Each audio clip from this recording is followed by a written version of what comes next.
Great. The key thing to keep in mind for shipping, let me throw it into 3 general categories. Number 1, 80% of the stuff that enables people to grow food is transported internationally, whether it's equipment or fertilizer or fuel.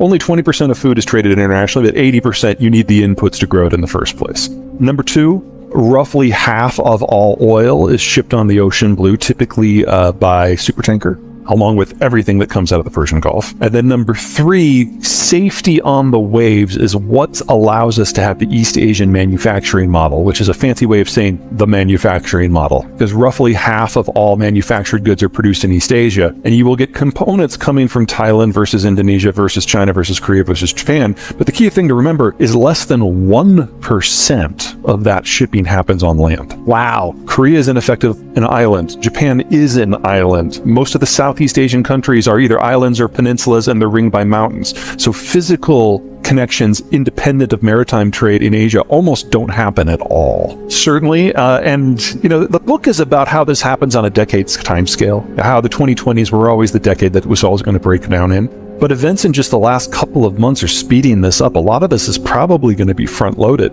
Well, think of what just happened in the first week of December. So the Europeans announced their plan for an oil export ban, and a lot of the details are being made up as they go on. It's a very European policy in that regard. But what it is encouraging is a split in the way we view oil from the Russian space versus the rest of the world, and the different types of crude coming out of the Russian space. So the stuff the Europeans are primarily concerned about is Urals crude that is exported west to the European space, and that can only be sold for $60 or less now, and that's affecting insurance and shipping rates and the type of vessels that go in. And we saw over the course of the last 2 years how disruptions in simply the type of vessel being available can generate supply chain snarls. So now we're doing this with energy, but there's also a crude grade that exports to the Pacific that doesn't touch the European space at all, that trades differently. We now, just in the Russian space, have 2 fundamentally different markets, not just for pricing, but for physical accessibility, for the ability to get ships and insurance to allow it to move. One of the reasons why the world has been so stable, air quotes stable,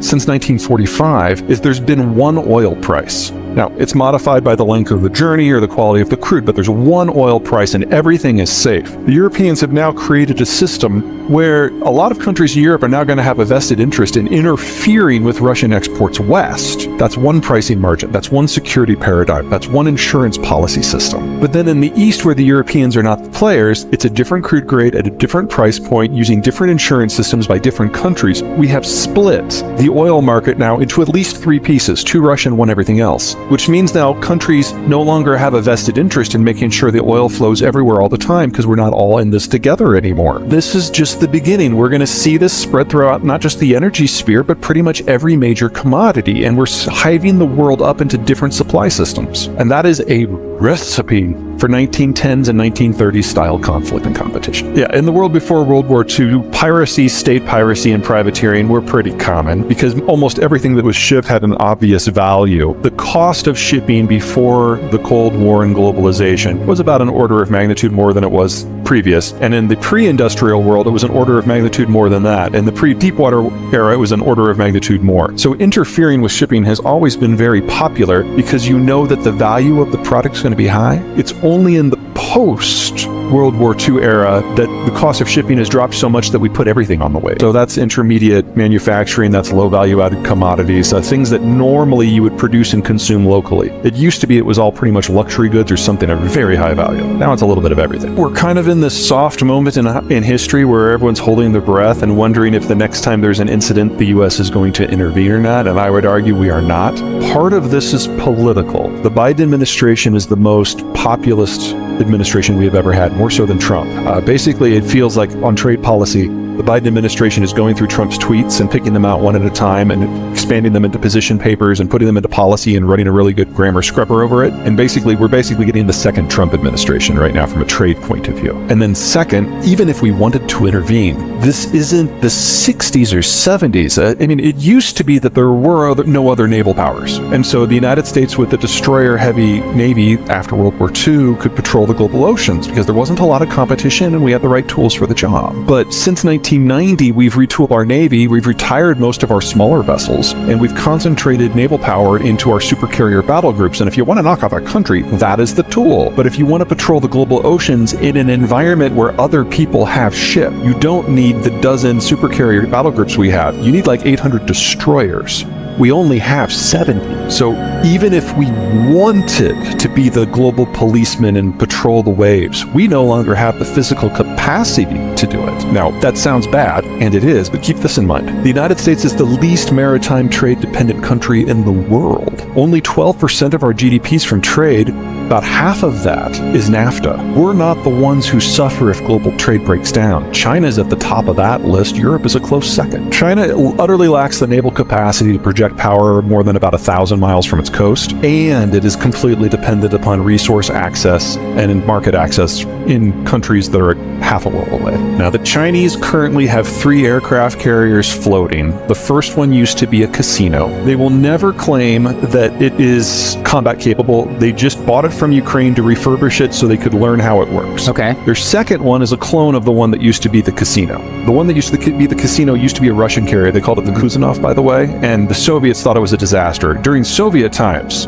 with Soviet resources, it just kind of caught on fire from time to time. Okay. Anyway, so the Chinese do not claim that these two will ever be combat capable. Okay. They're training for their engineers more than anything else. And they do have a third one that they're going through sea trials right now. And it is a larger carrier that they actually designed themselves. But again, it's a prototype. They don't view it as anything other than a test bed. So they might get their first carrier in 2027. China technically is a larger country than the United States, but about 2/3 of its land is either too hot or too dry or too cold to be inhabitable. So 95% of the population lives on 1/3 of the land.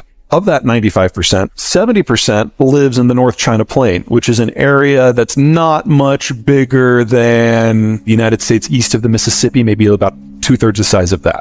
So you're talking 1 billion people in one footprint. That footprint is flood prone, drought prone, and the river is actually, after 3,000 years of habitation, the river bed is above the surrounding land area, so it just flows down a dike. So if they get a heavy rain, the dike overflows and the river goes down into where people live. Yeah, so when you hear about flooding in northern China, just run.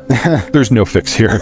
The land is relatively low productivity. In the south, you've got tropics and you've got mountains, so it's difficult to have integration. Hong Kong has always been a separatist area, even before it was called Hong Kong. And then you've got mountains and jungles separating it from Southeast Asia and India, but then you've got the great wide open of the Eurasian steppe connecting it to the Russian space. And off the coast, you don't have an ocean of moat. You've got all these secondary powers, Taiwan, Indonesia, the Philippines, Japan. And so China has never been able to penetrate out, but because they have a hard time unifying at home, others have often penetrated in. It's not the worst geography in the world. That's probably Afghanistan, but it's definitely in the bottom 10%. And it's only because the Americans unified the world into globalization that China exists as it does today, because we basically told all the countries that were preying on China to go home. Hell, we nuked Japan to underline that point. And so for the first time in Chinese history, the Han Chinese have been able to develop the way that they wanted to. And then Nixon and Mao had their summit and brought China into the globalized system to bring it away from the Russians. So I don't want to suggest that the Chinese played no role in their own success, but without the change in the strategic environment of Eisenhower and then ultimately Nixon, none of this would have ever happened.